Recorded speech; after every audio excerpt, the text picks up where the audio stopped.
Hey guys, it's Tom from Ficure. Welcome back to your new habit, increasing your sleep time. So today we are going to crack on and it is all about sleep cycles today. So this is what we're going to learn about.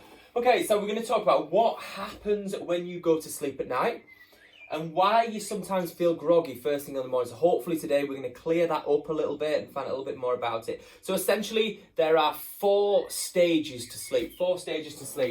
So the first stage is basically between wakefulness and sleep. That drowsy feeling when you're sort of drifting off, but you're half in the room.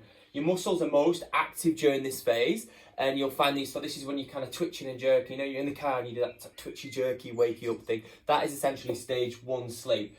You're starting to regulate breathing and your heart rate, and this part of the sleep only accounts for 5%. So that is me in the car doing that when I'm nodding away. So stage two, muscle activity essentially decreases. Awareness of the outside environment starts to decrease as well. And this is 45 to 50% of your sleep time. So most of any stages. So you start to lose compos mentis and you're not really in the room anymore.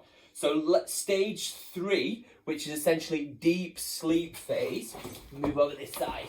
So this is deep sleep or slow wave. And this is the least responsive to the outside world. This is when you're super gone.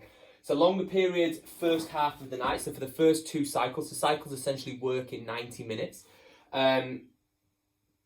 And yeah, so brain temperature, breathing, heart rate, blood pressure, everything really drops. So if for whatever reason you were woke up, this is when you're probably most dead to the world. If for whatever reason you were woke up during this part of your sleep cycle, you're going to feel pretty groggy. So for those of us who do wake up feeling groggy on a morning and not quite with it, chances are that alarm clock might be waking us up in stage three sleep. So we're going to talk more about what to do about that over the coming lessons. So you're going to take up to 30 minutes to feel normal. And lastly, last sleep cycle we're going to talk about is REM sleep or rapid eye movement. Basically where your dreams happen, where you're doing the kind of the eye thing, backwards and forwards from there, yeah? So in this one, you've ever been in those dreams, you know, where you're sort of paralysed and you can't move and you're desperately trying to get out of that dream. So your muscles are paralysed and unresponsive when you're dreaming. You're really deep inside it. Infants spend 80% of their sleep time in REM sleep. So we talk about night terrors and little ones. This kind of explains a little bit more about it. And adults 20 to 25%. And it is basically where it stimulates the brain activity. So basically where all your learning happens during your REM cycle as well. So this is where you kind of learn and repeat. So I've got like 4 dogs, as some of you know, and when they're asleep, they're going, huff, huff, huff, huff, huff. We find that the puppy does that more than the big dogs because obviously he's learning and he's replaying what's happened during his day as well. So super important for infants. So don't worry, if your little ones are having night terrors, they spend 80% of their time in REM sleep.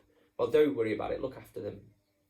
Don't not worry about it because that's just almost neglect. Okay, so we're going to talk back about the cycle part of it. So essentially what happens in your sleep cycle. So we think it goes 1, 2, 3, 4, but it actually doesn't. Chances are it goes 1, 2, 3, 2, 1, and then maybe we get a little bit of REM as adults, then it goes back to 2, and it might go 2, 3, 2, 1, maybe a little bit of REM. So we don't spend a ton of time, as I've said, in REM, and it doesn't go through a natural cycle as such. So for us, with the groggy sleepers, we're going to talk more about owls and larks tomorrow and chronotypes and who you are if you're a morning person or a nighttime person, and we'll kind of talk about circadian rhythms and things like that as well, so stay tuned for that one.